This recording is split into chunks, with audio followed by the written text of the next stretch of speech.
Hi, Himanshu. Good morning. Welcome Hi. to the podcast. I am Ayush Saxena. I am an AVP of Customer Success at Bizom. I would like to talk to you, have a conversation with you, and learn much more about how a brand like Aaryanveda can, came about from starting in 1997 up till this year. So I was just going through with your profile. I saw that you did your chemical engineering from IIT Delhi back in your college days, and now you're a CEO of an Ayurvedic cosmetic company. How did this happen? What can you help me understand? What was the journey like? All right. Great. So now just to build the context, so we just not just one brand, so we're a house Okay. of brands. So we're just Okay. not Aaryanveda. Aaryanveda is just our flagship company. Okay. So we are a house of brands. We have brands Nimson, Aaryanveda, Glowwell, Okay. things like that. So so I'll tell you briefly about how the journey started. Okay. So I take you down to the memory lanes whereby I was still in school and coming from quite a, I would say, like parents who had very who both of them were in job. My mother, she was a government school teacher. She was a PGT history Oh. and teaching in a government school here in Delhi. My father, he was working with Godrej and he served in Godrej for 25 years. Okay. And he took voluntary retirement in the year around 1990. Okay. And that was the same time when I was in school, and he started with his business of chemicals trading. So chemicals which used to be used for the cosmetic industry in particular. Okay. So I was always fascinated by my father's Godrej days when he used to talk about that how shaving creams are doing so well, or how talcum powders and soaps, how they've been doing so well. And always like he used to tell me success stories about Mr. A.B. Godrej and how he met him. So I was also met him once. So I was so very fascinated to meet him. And so also there was some kind of, I would say, in my subconscious, this kind of a thing which was developed, that I want to do something in cosmetics. So those, I think the seeds were sown then at that stage itself. Understood. So thereon, I took sciences in the year 1990, because that was, I passed my 10th, and then from there on, I chose engineering. So after engineering, it was again on the top of my mind that I want to do chemical engineering, because I want to do something in chemicals. And later I got to know that there was no chemistry which was taught in chemical engineering. It was all about processes. And but still, since it was my it was a favorite subject, so I got into it. And so always it was that okay, maybe I would do something in cosmetics, but the drive was not too much. I would just want, and I used to also help my father during those days, as my father, once he started this business, he was struggling with the chemicals division business. It was not really giving good results. And there I used to go to Sadar Bazaar, and that's where he started his business from. And I used to see how he used to be, making invoices for all these chemicals, how the chemicals were being sent to all the cosmetics manufacturers. There I used to go for the supplies to get the payments, and in the heydays, a lot of all these transactions were in cash. There were no checks or no, so I had to go to take the payments from them, and again he used to deposit in the bank. And so I used to help him during my summer vacations or during all my other holidays. I used to go there. And in this process, I happened to also sneak into certain factories where I used to go and used to see how cosmetics were done. So I really was, that thing kept on building in me. And after I graduated in the year 1997, so I had a couple of job offers which were there with me. And then it was, my father asked me, whether you want to be a job seeker or you want to be a job creator. So I don't know what was a spark there. I think it was all in my subconscious. It was all building up. Yeah. And and there was this kind of spirit was there. Yeah, we will do it. We'll do something. Okay. So I said, okay, let me take a plunge in this manufacturing. So I remember the first time around that time, I had taken some books from the IIT library, and they were the Bibles of cosmetics manufacturing. Oh. And they are very, very expensive books. During those times, it cost around 36,000 way back in 1997. So I took photocopies of them, and then I carried them home, and then after that I used to make a lot of products seeing those formulations. Understood. Since I was involved in procurement of all these ingredients, my father knew all the sources, Yeah. so he used to help me. That you could go to this shop, you could go from this shop. So I got all those chemicals, used the kitchen of my MIG flat where we were staying. Okay. So I made my first cream there. I made my first shampoo batch in a small patila of my kitchen, and my mother also, she also helped me with this. And I still remember those eureka moments when the first cream was made. I was like, wow, this is a cream. You could use it on your hands. There was a first shampoo which I made, and all of us, we used it, and we saw, wow, it's a great product. And I made my first petroleum jelly, that's Vaseline, as it's commonly known as there. So that confidence came in. Higher, we will do it. We can do it. Then finally, I gave up on the job offers. I took this plunge. So my father, he gave me 50,000 rupees to start a business. That this is all I have, and there was no fear. The biggest thing was ki there's always this positivity which was there. Ki, yaar, kar lenge, we will do something with this. Understood. And from there, we took up a small place near our house in Sheikh Sarai. It was a place called Savitri Nagar. Okay. And from there, in just maybe a one-room factory, from where we started this manufacturing. And so before that, there were some procedures of taking licenses, and so I took. And luckily, in those days, you could take even licenses in a residential area, because that was used to be more of a kind of a semi-residential, semi-commercial kind of a place. True. So that's how the journey started. And I graduated during the month of July, August. So the winter season was just around the corner. Okay. The first product I started off was with the winter care. So I got into white petroleum jelly. Okay. It was a very easy product to do, and not many people were doing that around those days. So you just had to mix up a couple of waxes with certain oils, and you just had this nice jelly which was made. So, and interestingly, I could grab hold of the best ingredients there, which my father helped me with, and that's how the whole journey started. So I started with the petroleum jelly. Then I got into, so I made some good money in my first season with petroleum jelly. And after that, the summer season came. So, and luckily, because of my father's foresight, since he was sitting in the market there in Sadar Bazaar, he knew that, okay, how much to make, how much we could easily sell. And there was a huge gap there. There were not many good manufacturers. There were a lot of local guys who never used to make the jelly so well.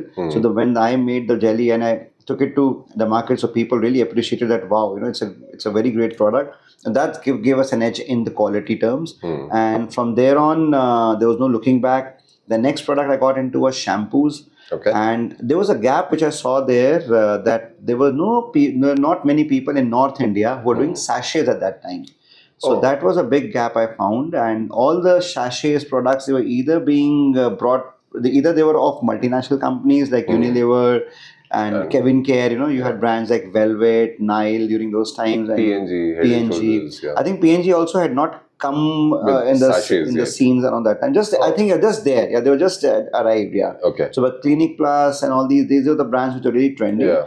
But there was no MSME sector which was there in this. So I found that to be a huge gap. And since it was all in a denomination of 1 rupee and 2 rupees, and I had cracked the formulation of a shampoo. Yeah. So I again, I did some kind of market research as to what my competitors are doing, how are they making the product. So there's a huge gap there. The product was absolutely lousy, and I calculated costings way back. So there was a good profit percentage we could make in this product. Okay. So I started with shampoos and sachets in summers. Oh, nice. So I got my first machine. Before this, the petroleum jelly, it was all a manual thing, Okay. So I still remember that how I used to fill it, that I just used to place all these containers on a table, and I just used to heat those waxes and oils.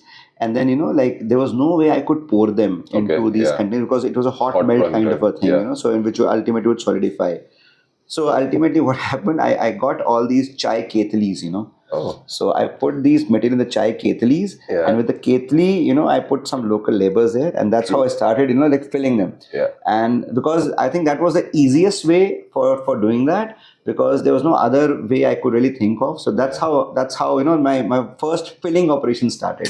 So that resonates a lot with me, particularly because our Indian engineers are famous for a very specific word, that is jugaad, right? Yeah. And this perfectly resonates with it, and it's amazing. So just carrying on with the father's legacy. So what are the notable changes that you've noticed from starting back in 1997 till now? What are the changes have been like? How has the industry shaped? How has the audience shaped up? What has changed? Oh yeah, I think there's a huge change. I think this. Totally the market has totally evolved to market 2.0, 3.0, 4.0. I think so. I can tell you the stages. So the first stage was when all the distributive character was limited to certain markets. So like Delhi Sadar Bazaar used to be a huge market, and from the traders from all over India, they used to come to Delhi for buying products. Then there was this market in Mumbai called Crawford Market. Yes. So there also a lot of people from all over West and even South, they used to come and buy there. And similarly in Calcutta, there was a thing called Bada Bazaar, Yes. So, and then there is a Paris market in Chennai. So these used to be 4 big markets. Yes. And then there used to be certain small markets, like there's Gur Mandi in Ludhiana or Atari Bazaar in Amritsar. So ultimately, it was more of a seller's market. Okay. All you had to do during those days was just put your products there, and it would automatically sell. So all you had to do was just catch hold of few good traders, a few good distributors who had channels, and then the people from all the rural markets, the tier 2, tier 3 towns, they used to come to the cities. They used to buy and take the goods with them, and they used to maybe transport them to their local places, and from there they used to distribute. And there's a huge gap. All these companies had still not penetrated down there. So that was, I think, the first stage. The second stage was when all these excise and the benefits came in, when the manufacturing of all these multinationals, it went from the areas within Maharashtra, Gujarat, they went to Himachal, Uttaranchal. So we also shifted from Delhi to Himachal. That was around 2005, 2006. So that was one big shift whereby the industry started getting organized. So far, like it was kind of very unorganized. So now people were now all the multinationals, they could again compete with the MSMEs. Before that there used to be a huge gap in the costings, but now because the excise package, their costings were quite at par with the costings of a local manufacturer, because they were not paying any excise duties. And in way back, the excise duties was very high. It used to be almost 60% on the MRP. So and there was certain slabs in terms of the turnover. So the moment you crossed 1 crore, you got into the slab, and all the multinationals were in this slab. So that's why the products were very expensive. And once this area came in, Uttaranchal and Himachal, so most of the people, they put up their factories there, or they started getting contract manufacturing.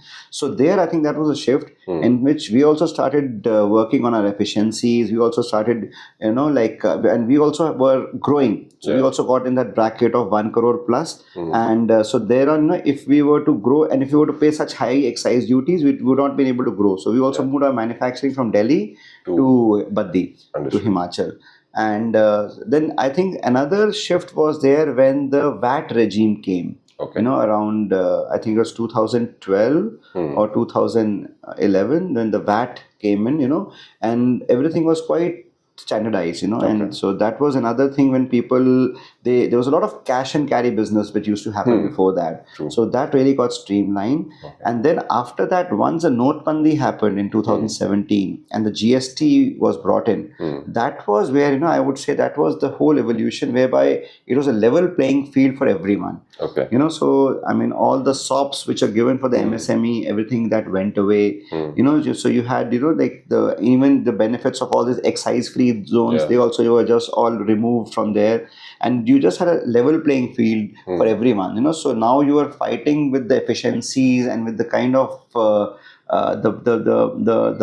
financial power of multinationals. So we were exposed to that kind of a open field. So it was anybody's market. So there you had to work really heavily on efficiencies, on core competencies, rather than diversifying haywire, and just spreading your energies haywire. So you have to, then that was a lot at that time. I think everybody started focusing on certain things than to keep expanding without any focus. So I would say like market 1.0 initially during those initial days. 2.0 was when when this excise free zone package came. 3.0 when the VAT regime came, and 4.0 when the GST and this Notebandi happened. So this was and I think 5.0 is like now when all the online and all the e-commerce, it's booming. Quick commerce is booming. So I think now is a market 5.0 which is happening. Yes. Understood. So, just gathering thoughts from the earlier conversation, you started off with this business while getting through into the chemical trading business, right? So, you started off with basic chemicals to make these personal care products, right? However, while going through with your LinkedIn profile, I saw that there was a line that you want to be a clean and a cruelty-free cosmetics brand, right? Yeah. Can you share me a bit more about this ethos? How did this come up, and what does it mean actually? Yeah. So coming from a chemical engineering background, totally, I used to be in chemicals, and I'm really quite a person who's really fond of chemicals. Like how you used to mix them up and make different kind of formulations. So a lot of time, initial days, I used to go in product development. So there are a lot of chemicals which I was using in cosmetics way back in 90s, which I was not realizing that what kind of havoc it would play on the long run with with the consumer. So there were certain preservatives which were carcinogenic, and there were certain ingredients which were really very harmful for the skin. It could give you those kind of quick fix kind of solutions, whether to become fair very fast. So something like hydroquinone, that's one of the ingredients, if I could name that, which was being used in the industry quite rampantly. So but it led to very, very dangerous after effects. So I understood that there's a lot of and there was no I would say regulatory thing which could really stop that, and nobody was really, I would say, had that kind of a value system in them, to not to use these, because it used to be all a competition, that whoever was able to make you fairer faster. Some people used to promise, we could make you fair faster in 7 days, 5 days, 10 days, and those kind of thing was there. And even there used to be shades as to every day, how could you be a shade lighter? Or every week, how could you be a shade lighter? True. So, once I understood that aspect of the chemicals, I started studying Ayurveda.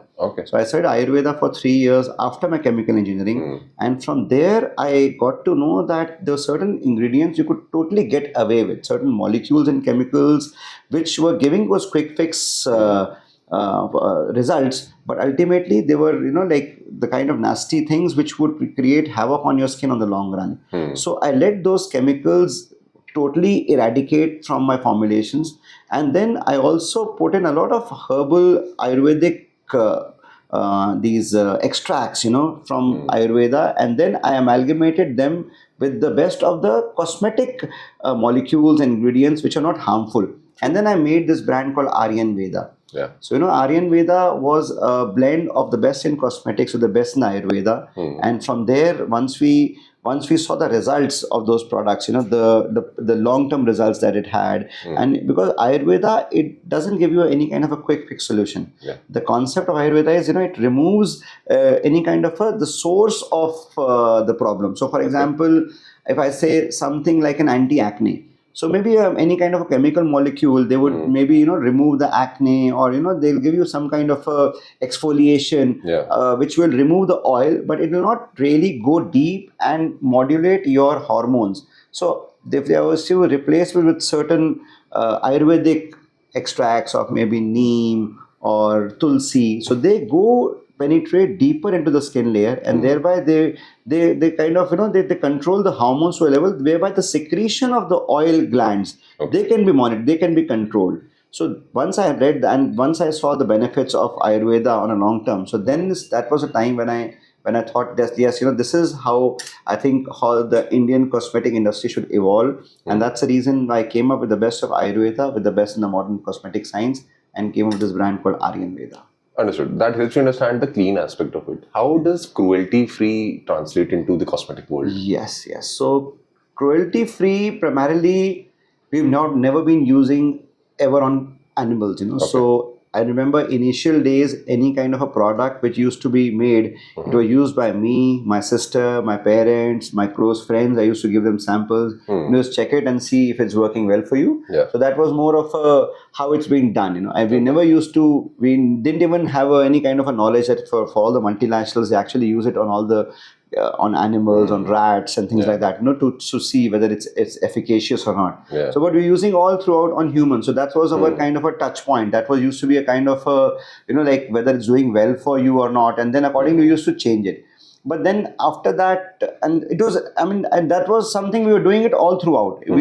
That was a no-brainer that any new sample which used to be done, I used to label it, like, okay, this sample made on this date with the sample A, B. Yeah. And then I used to give it to my friend circle, to my relatives. And then I used to make a questionnaire and ask them, how is it doing? How do you like the fragrance? How do you like the efficacy? How do you like the after effect? And so based on that, I used to do it. So it was never as a part of our ethos or our values to use it on animals. Understood. So later on, but we got ourselves PETA approved also, and because right now, like you have to really be vocal about what you're doing. Correct. So, like once this thing during, I remember in late 2019 or 18, we took the certificate. Okay. Yeah. So we're not using any on any of the on animals, all used on humans. Taking you back to the conversation, you mentioned that personal care brands were majorly a part of the seller's market, right? If a product is available, then it used to have a sale off the shelf. However, we started seeing a trend. If I talk about my mom personally, she was much more concerned about what are the ingredients in that particular thing that she's using, Correct, rather than the outcome, right? Yeah. And I think you were leading this change, or you were actually there when this entire change was happening, right? So can you tell me more about that, as to how did that happen? What were the strategies that you used? Or Yes. how did you help shape the market better? Yes. So I'll tell you, in the way old days, there never used to be any mandatory provision as per the regulation that you had to write the ingredients on the back of the packaging. Yeah. But even in those days, we were writing all our ingredients very, very clearly. So then the regulation came in which you had to write the ingredients, just write it. Okay. And then there's another change in regulation in which you have to write it in the decreasing order of the percentage you're using in. Okay. So, but once you got into Ayurveda, in Ayurveda, it's mandatory for us to write all the percentages down to the percentage, that, okay, if there's any herb, anything added, what is the percentage added?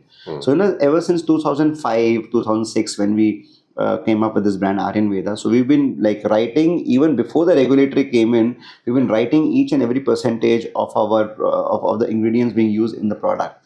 So everything was very, very clearly written. Yeah, but if you see, there's a lot of change. Like people who used to be writing certain words which were about the quality of a product or the feature of a product, so something and lovely, and then they change from the prefix to some other word because all this ingredients business came in and they could not write what the ingredients they were adding in because everybody knows that how could you really get fairer faster. Yeah. So that's how all those things came in. And I think going forward, what we also we believe in that, be very, very transparent about what ingredients you're using in, and just be very, very clear about it. Okay. So we also launched a brand called Cosmeto Food. So it did not do too well for us, but the concept was that cosmetics so pure that you could even apply and eat.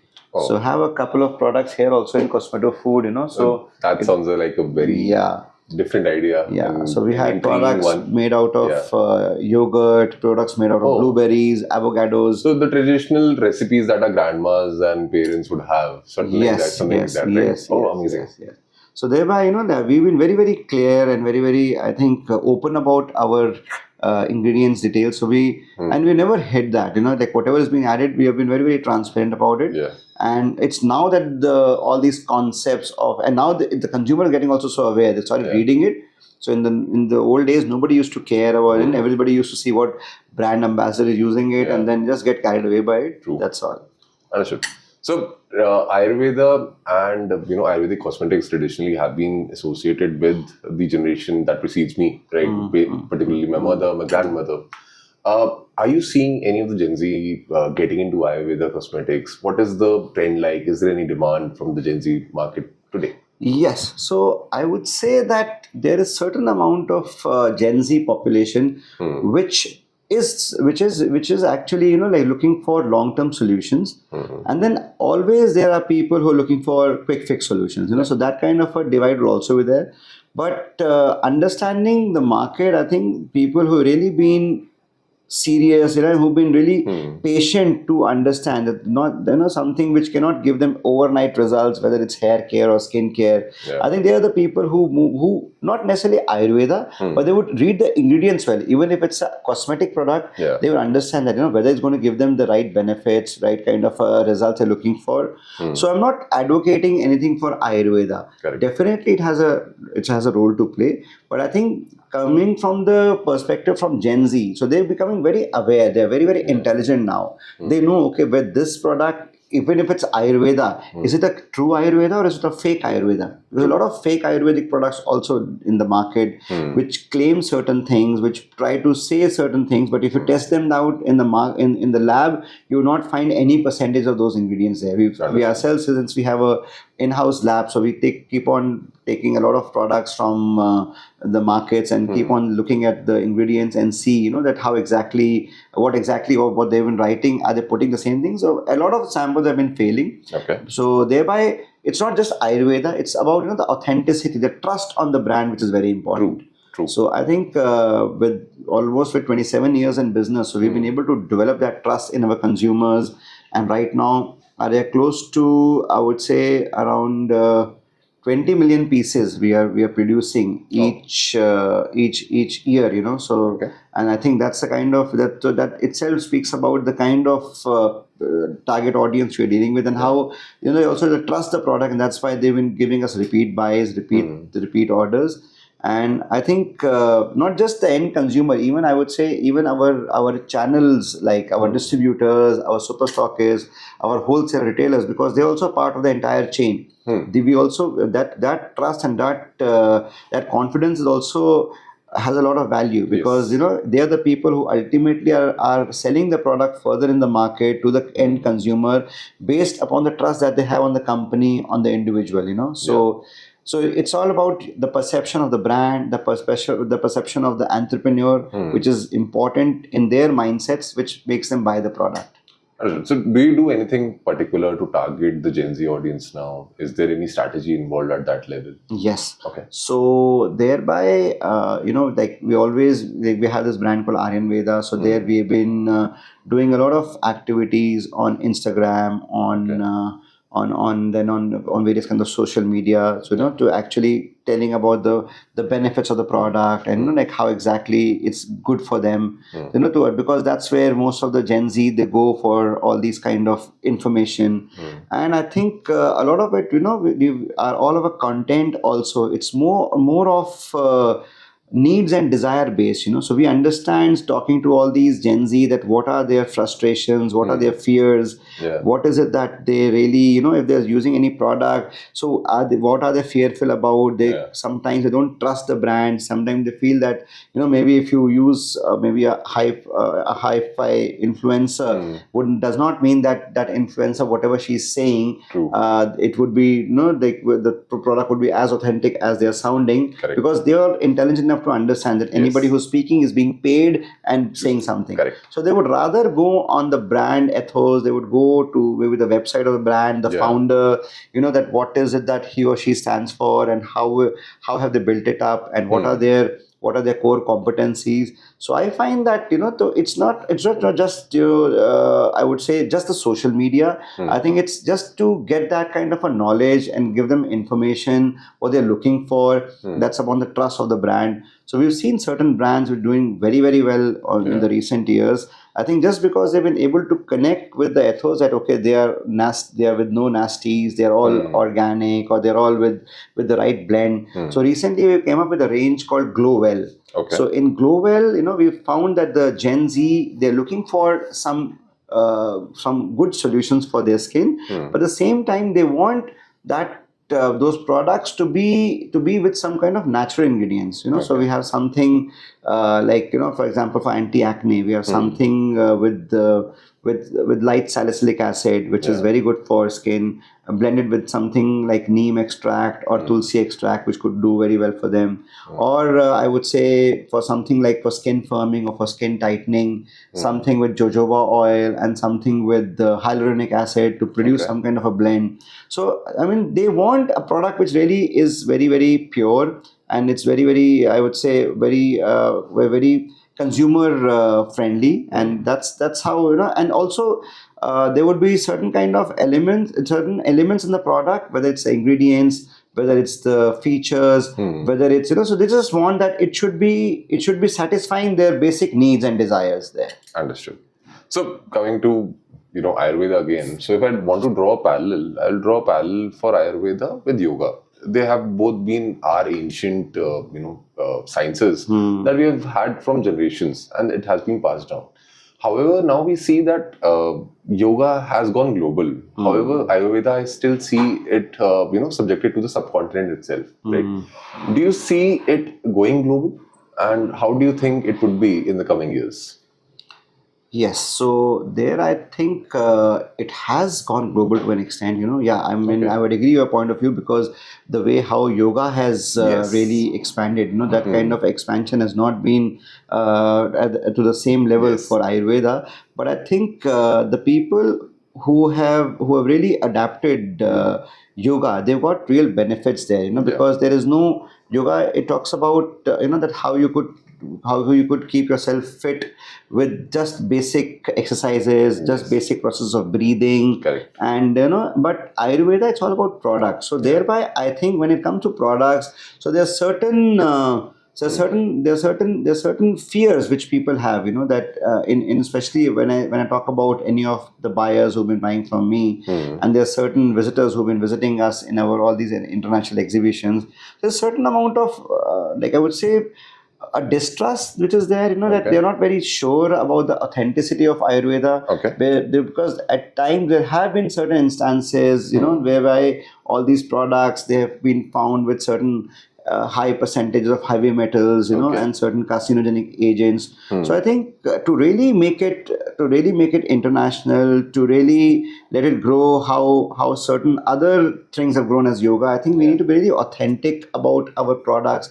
We really have to be very truthful about our ingredients details. True. We really have to have those kind of systems and processes whereby they're all world class, So slowly and steadily, the Department of Ayush, they are bringing all the manufacturers who are in the Ayurvedic category to that level, whether it's helping them implement GMP, good manufacturing practices, and other things, so that thing is slowly happening. So I think the next 5 to 10 years, I think it will really be growing, because now people have also understood that it's about going back to nature. It's going back to systems which are eco-friendly, which are biodegradable, which are easy on skin, which have the same kind of structure as skin. So I think slowly and steadily that kind of shift is there.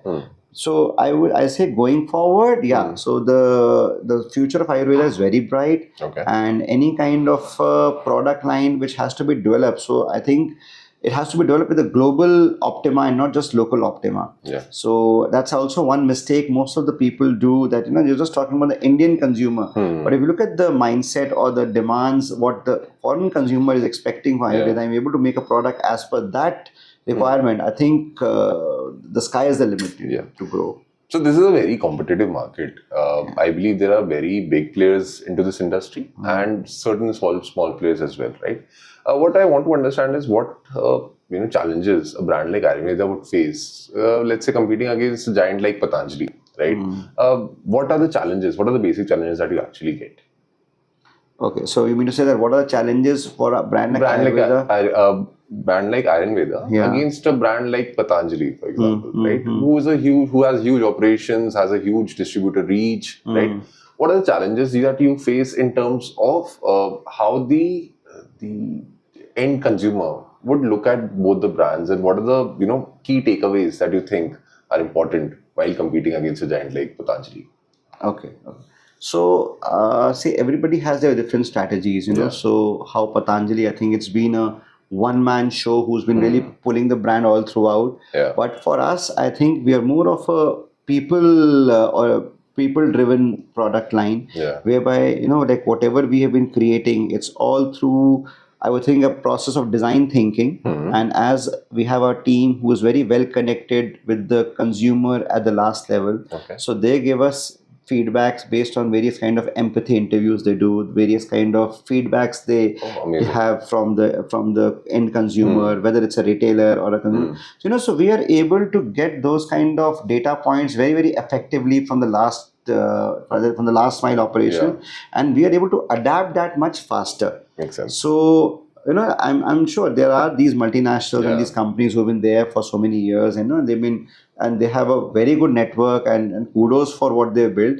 But I think that one distinguishing factor which really kind of makes us in a different league is that our products are very, very authentic. And even if it's a mass market product, we make sure that every batch, every product, is, if any person is even buying a product worth about 60 rupees or 70 rupees from us, he's getting his pure every penny's worth. There is nothing harmful about that product, or there are no false claims you're doing about the product, promising the moon and not giving. So we try to undercommit and over deliver whenever it's about a consumer. So that's what distinguishes us. And I think even our R&D, our product development team, that's very agile. So thereby our turnaround time for a concept, if we find a certain concept or certain kind of a latent demand in the market, so we have a whole in-house team and very agile, very, very flexible that way. Our turnaround time from the concept to a product launch is less than 30 days. So that is something, what we can leverage with, because with all these kind of behemoths and titanics, it's very difficult to, like have that kind of agility and flexibility that we have. Correct. And we can get the hands-on approach from the market, and thereby we have a core team, people from sales, finance, and how we all have group meetings. Every week we're having those meetings to get the pulse of the market and understanding and getting the right kind of product fix. Any product not doing well, there also, quickly we make any kind of changes and adapt ourselves. So there are certain markets, as you mentioned, Patanjali, there are certain markets where we have given them a good fight, and thereby, and some places we're doing far better than them in certain markets. Amazing. So talking about India is so diverse, right? Going from north to south, east to west, I think everything changes from the personal choices to the food, to the water, to the air that we breathe, right?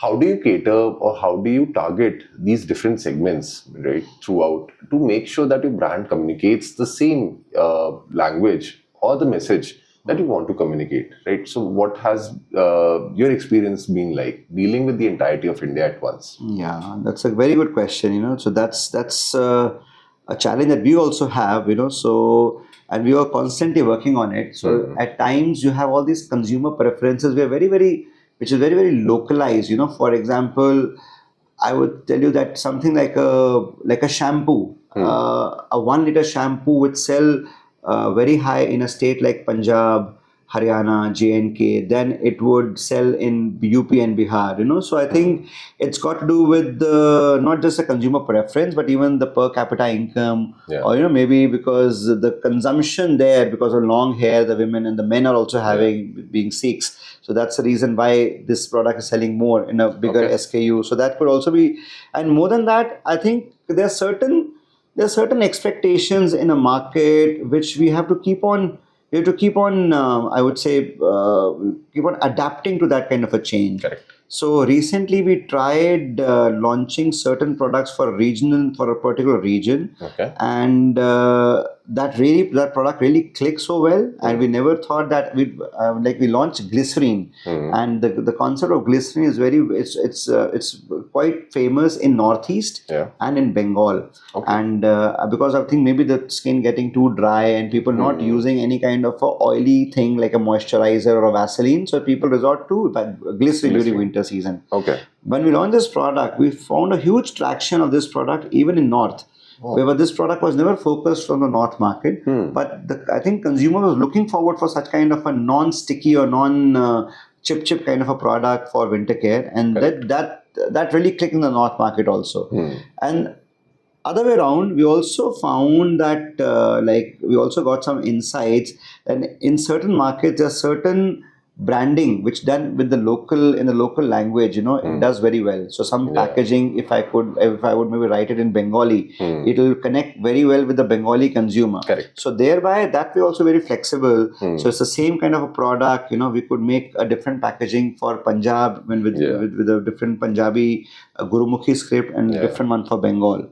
So thereby we are very agile, very flexible doing that. And I would say, going forward, that there could be some kind of product development also we could do, which would be very, very regional. Yeah. Like for example, we are doing a lot of hair oils like Cool hair oil, Amla hair oil, Jasmine hair oil. Okay.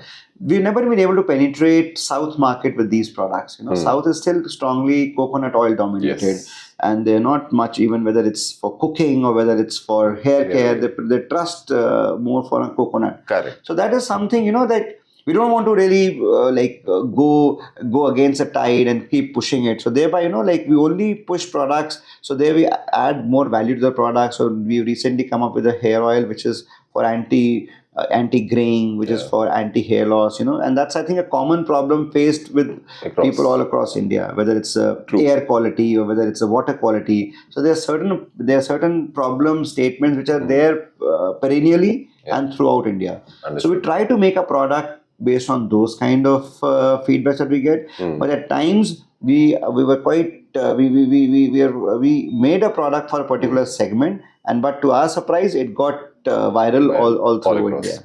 Amazing. So just as you mentioned about getting that gray hair component and making a product for that, it resonated a lot with me because my mother just gave me a household remedy for that, right?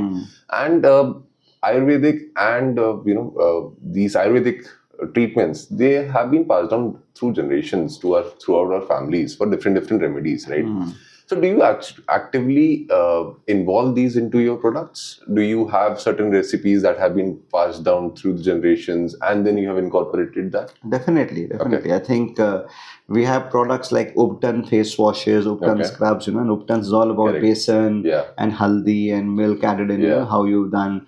And so, in all the haldi ceremonies also, you see that nobody is actually putting on haldi these days. You're putting Uptons because they find it very, very skin friendly than the desi Uptons which are made at home. So I think, so just to give you an example, that's one of the products, but we do a lot of products like that, which actually have, so we have something like the cosmetic food range, we have something like yogurt cleanser, or a yogurt hair product. So in the heydays, if you remember, all our dadis and nanis, they used to use dahi on their hair, because of certain amount of lactic acid it had and the kind of cleansing properties it had.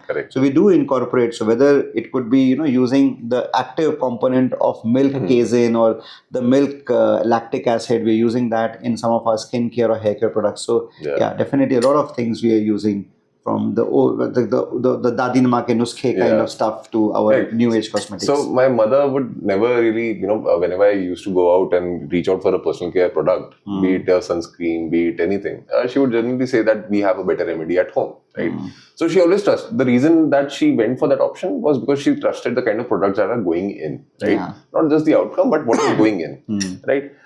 So now if we want to shift from person who would have a remedy for everything at home to someone who is buying products, an Ayurvedic cosmetic brand off the shelf, right? The kind of language, the kind of messaging that needs to be on the product needs to be very loud, right? Very out there, right? So what do you think about that and how do you tackle it? Do you do something on your product labels? Do you message it differently? What is the outlook that you take when you're designing the outer packaging of your products? Okay, so you're comparing that with the age-old remedies? No, I'm not comparing it. I'm just saying that, traditionally that the reason that they chose the age-old remedies was because they know the kind of ingredients that are going in, right? Correct, yeah. Now, what I've traditionally seen in personal care products are that ingredients are generally hidden at the back, right? And they're in a very small font, right? So traditionally nobody would give time to actually go through it, right? But when we're talking about Ayurvedic cosmetic brands, right, loyalty is an aspect to, rebuying, I understand. But trust is one of the major factors, right? Now to install that trust, you need to have that communication through the packaging, through the, the product itself. How do you manage that? Good question. I think so. No matter, even if you write everything, whatever is in the fine print in the bold in front, but how do you convince the end consumer Correct. that this is what we've added in and this is something which is really going to give you benefits? Correct. So one thing is that either you give some kind of a guarantee to the consumer that you buy this and doesn't work, money back guarantee. Correct. Or you could, as you said, it gives me an idea for a product also. So as you said, that in old days you could see what you are using. So I think what we could also do is use some real-time extracts, and maybe put it in a form of maybe a powder or could be in a liquid extract. Yeah. And maybe you could have some kind of a delivery cream, which could be there, and something like which you could just maybe put in 2 or 3 drops of that product real time into the cream and then adding in and getting to use that product. So something which will sound more authentic. Okay, so this is maybe a cream which is maybe a general moisturizing cream, or Correct. could be a sunscreen. Because nowadays people are looking for minimalistic products. One product which does all. So somebody maybe if I talk about the summers, that you are undergoing extreme of summers, there's so much of exposure to pollution, exposure to UVA, UVB rays. At the same time, the skin is also getting very dry. So I think like right now, how we're doing it, we are coming up with sunscreen which have moisturizing. We are promising them SPF 30, SPF 40, SPF 50, things like that. But going forward, what we could do is maybe make a cream which would be having a SPF 50, and with that we could give a kind of flexibility to the consumer. Okay, now this is a pure extract of vitamin C with lemon oil and orange oil. So if you blend these 2 drops of this, so it will give you those kind of vitamin C benefits. Or if you could use this with something like with a tea tree oil or a neem oil, you could use it for anti-acne, for oil control during summers. So I think it will give it's a kind of food for thought for a developer going forward. But right now, I think the only way we've been doing it is being very authentic. Yeah. So in certain products, what we started doing recently, we started giving the certificates of the lab also along with the products. Oh. So that's something very unique we've done. We print that certificate of a lab, and it's a third party international very famous lab. Okay. From him we get all the tests done. And so it's like something as I mentioned, SPF 50. Now how would you know whether the cream you're talking about is SPF 50 or 30? And because a normal consumer doesn't even know the difference, that what's the difference between SPF 30 and SPF 50. Correct. So for them, if you're giving a certificate from a very neutral lab which has an international recognition, so thereby it's authentically we've tested this batch and it's SPF 50, so that puts a different kind of a trust onto a consumer. Correct. So I think a lot of these kind of third party neutral agencies who could validate the product, who could maybe tell the product whether it's dermatologically tested. So like all our batches, they all tested by dermatologists, and we have proper records. There are certain products which we have got third-party trials done on humans for all kind of the claims that we're doing, whether it's anti-hair graying or whether it's anti-hair loss. And these have also been published on CTRI, that's a Central Test Research Institute of Government of India. So all those papers have been published there. So I think just to make the consumer more aware, maybe put in some kind of QR codes there where they can go and search that where all the products have been tested and how authentic are they. So it's just getting to giving them all the information that they're seeking. So I think that's how we plan to do our packagings, giving them more of information and not making it too heavy for the packaging, but using all these QR codes and all kind of barcodes for them to gather all this information. Correct.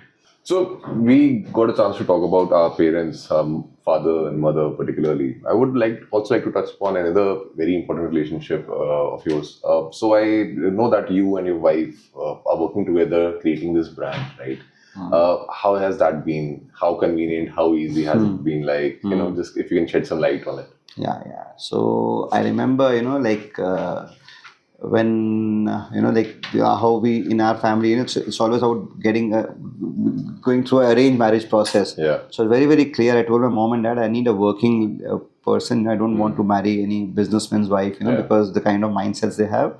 So so there was one proposal which came in from a business family. I said no, I would not marry this girl, because for me, a business family girl coming from a Punjabi family used to be a typical Lala family, and with that kind of brought up culture where they would be doing all puja parts and nothing to do with the actual business. Correct. But and fortunately for me, they said that she has a science background and she's done a basic BSc, and she has a kind of a bent of mind. So I remember my mother, when they went up to her home, just to see the girl, they also said कि हमें इनकी mark sheet देखनी है इनकी, how much did she score in class 12.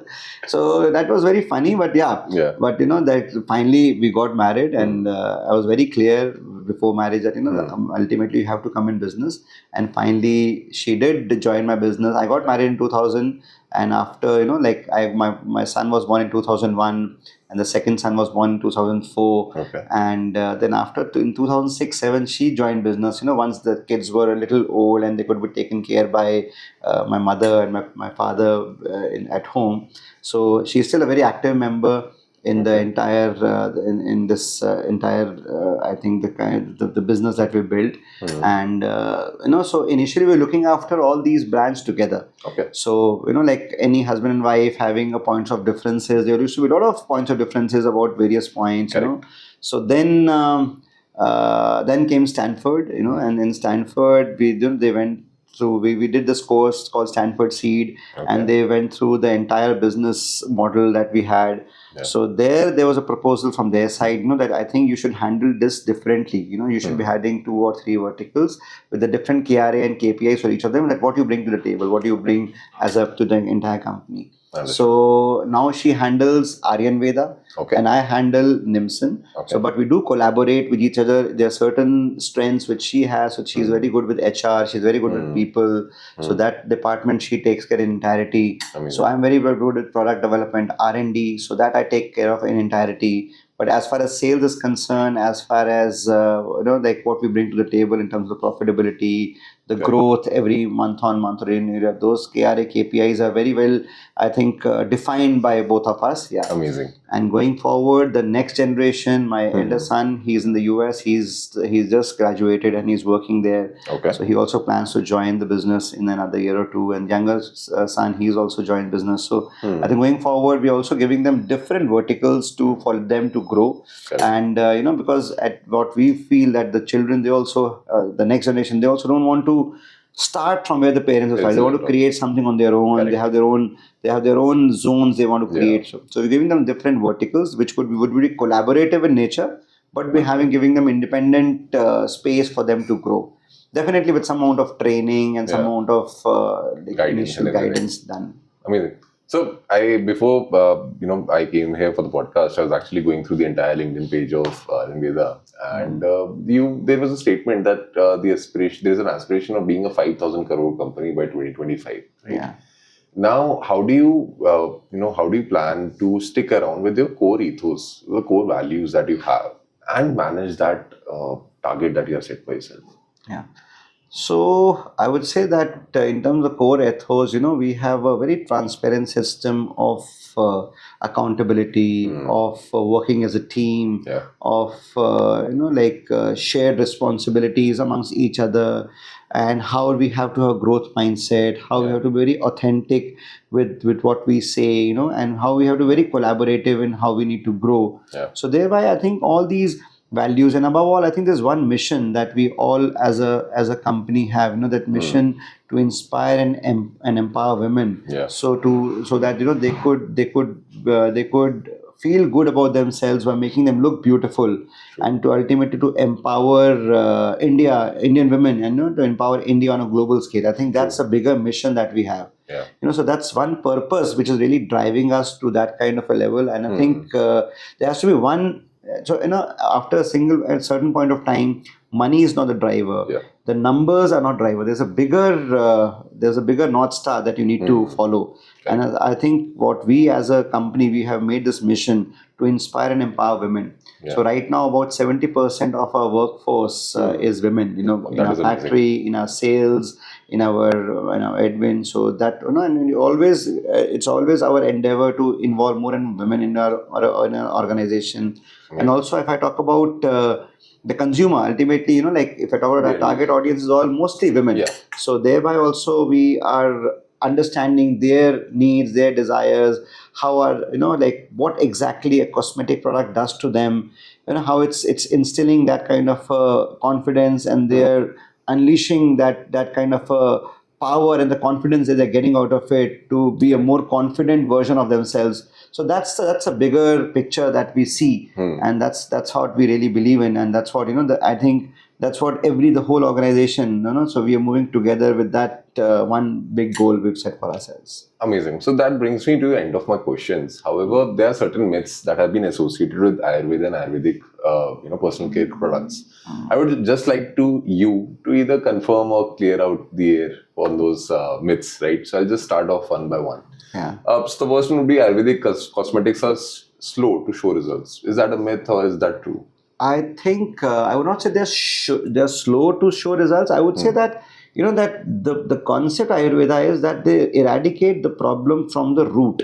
Okay. So and you could, and once you want to reach the root cause of the problem, it takes time, it takes patience. So I think you need to be more patient. It's not a quick fix thing, or it's not like a makeup thing. That you could just do away with any of your freckles or any kind of. So it's more. I would say it's more skin deep. Okay. And to go skin deep, if you're doing very organically, going very slowly, the chances of you getting better are much more than going in resorting for any kind of quick fix solutions. Understood. Next question.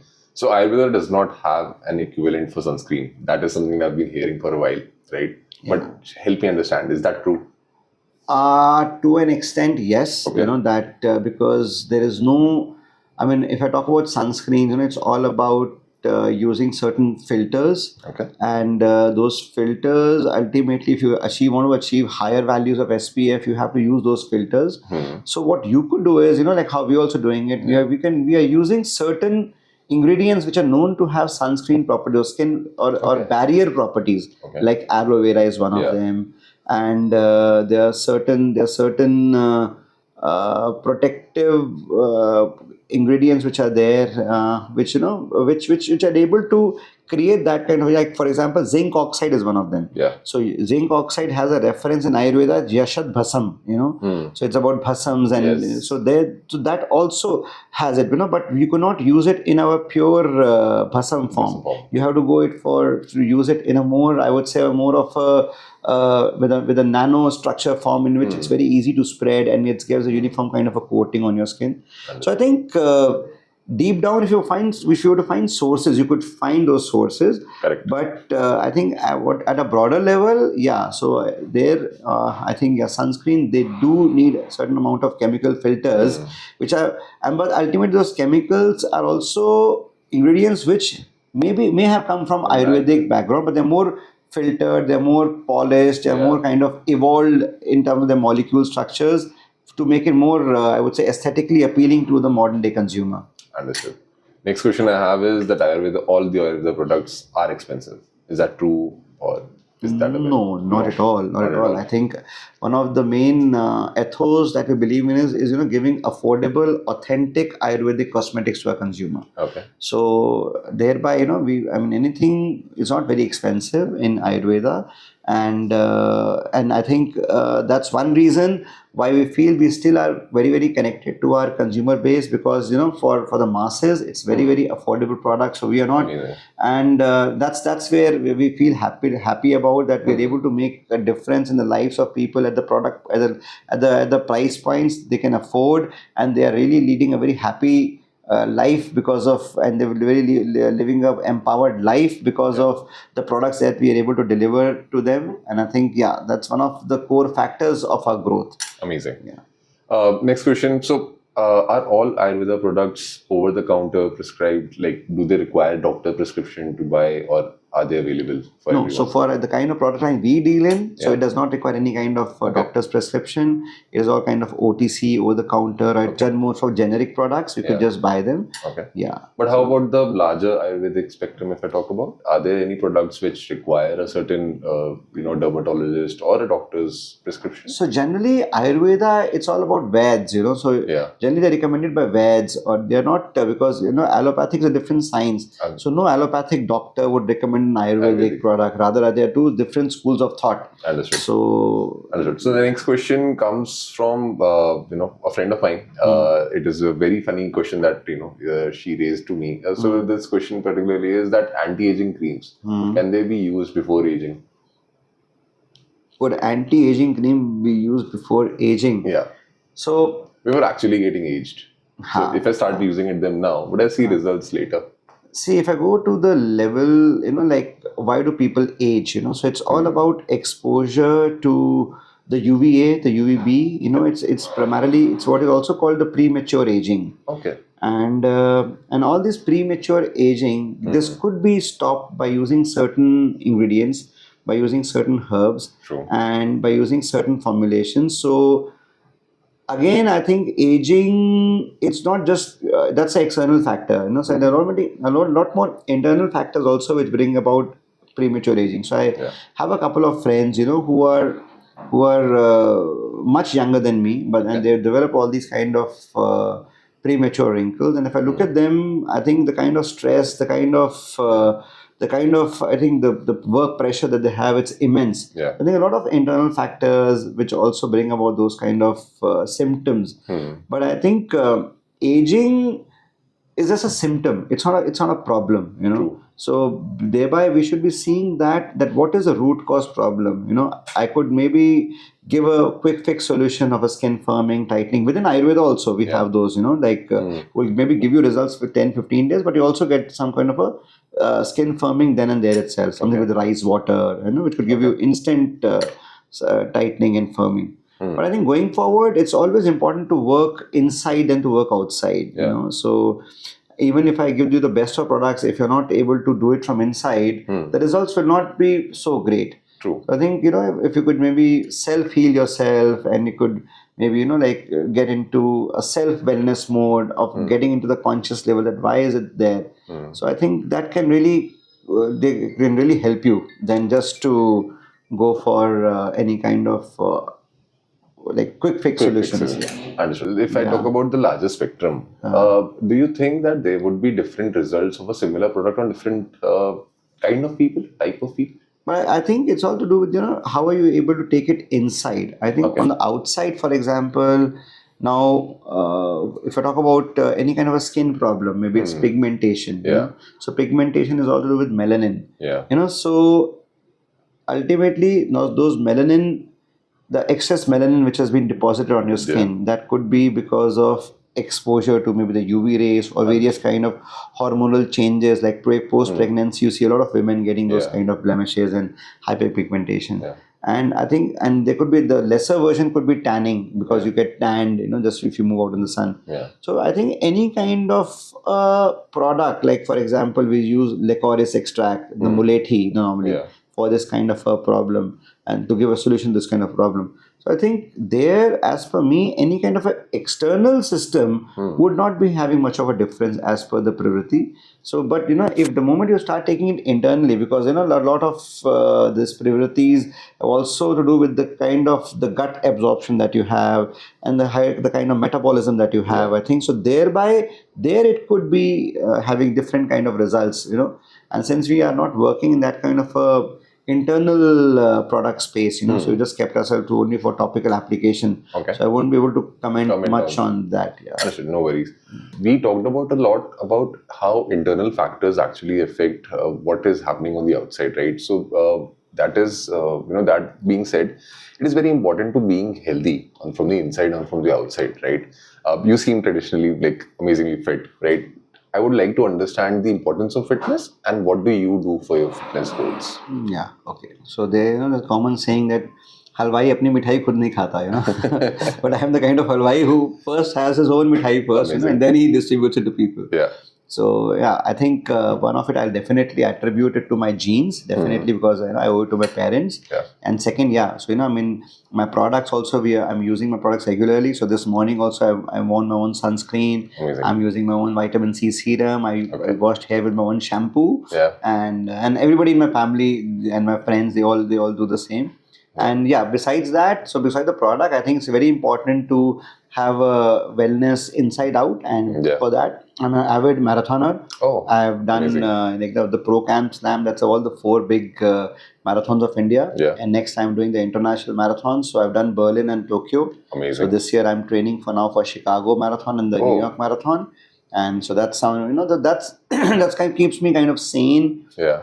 And there's a lot of self talk which I do with myself, and I think while I'm running, so it also takes care of a lot of my breathing aspects. So Yeah. it's a kind of a kind of a breathing yoga also which is happening. Though I meditative do experience. though I do yoga for my flexibility just to improve on my running. But yeah, so it does help me there, and I think from there a lot of inputs which I get in that once I'm there in that kind of alpha stage of my breathing or my running, so it's a different me altogether during that time.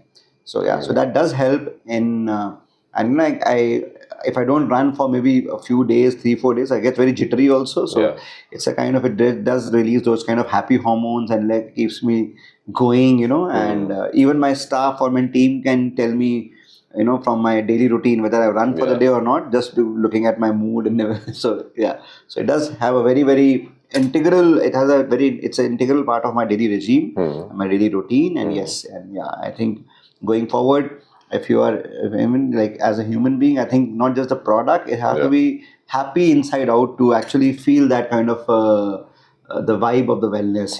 Correct. So throughout our conversation, we mentioned how women have been a key part of Ayurveda's journey, be it internal or be it externally as the end consumer, right? Traditionally, we have seen that men along the way, they have their own problems, but it has never been, spoken about loudly in the open, in public, right? But we see a change in that. How do you see that affecting the business? How do you see that being a good factor? What is your take on it? Yeah, so I think going forward, I remember in the heydays there never used to be any men care brand as such, and there are a couple of them which have come up. And I think from Ayurveda perspective also, there are certain products in Ayurveda which have more of, I would say, wellness perspective for both the sexes, whether it's men or for women. But they've always been like, if you heard of something like Shilajit, so it's used to be always a taboo talking about Shilajit because it was always known as an aphrodisiac. But now it's getting more evolved as a energy drink or as a energy booster. And I think men, women, especially Gen Z, they've been using it and they've been getting the right kind of benefits also out of it. So I think that's where there's a big role for the Ayurveda industry to also look into the men aspect of wellness also, and not just to associate certain ingredients with certain attributes, and if they could talk about the wellness as a category, in general, and to only focus on only the one or two aspects of that particular herb. Understood. So you mentioned breaking taboos, and I perfectly agree with you because Shilajit as a product is something that I always thought of being an aphrodisiac. But lately I've started hearing a lot about it. I have personally been recommended by people who I go play with or who I go work out with that Shilajit is something that has actually helping them a lot, right? So that breaking taboo factor is actually real and it's happening on ground, right? What other taboos do you see breaking, and what are the things that we can actually learn and start talking about in terms of men's health? If I just to take a broader perspective, I think so men have really been. I have a lot of friends, my age in the age of 40 plus, 50 plus, who've been coming to me for problems they're facing, whether it's to do with their hair loss, whether it's to do with their skin, so and I think there's a growing awareness for men, and I think using a product especially at 40 or 50, it was still considered to be a taboo.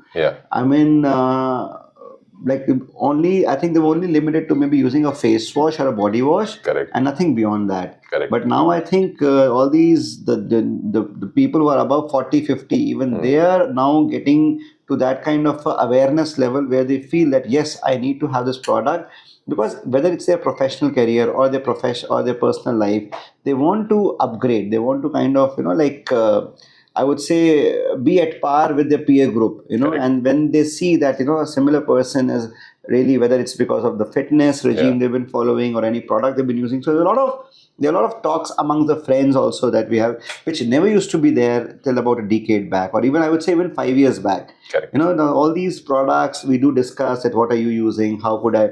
So I think that awareness level, that buzz which is there, a Yeah. lot of companies have new delivery systems to Yeah. actually take care of them. So for example, recently I had gone to one of my friend's place, and again, he's also a fellow runner. Yeah. So he introduced me a product of strips. So you have all these strips you could use, and you could just put on Yeah. your tongue, and they just dissolve. And they have all made with Ayurvedic herbs. And Yeah. so I think that's a new delivery system, which is more interesting for Yeah. Gen Z. I think going forward, such kind of new delivery systems with the same kind of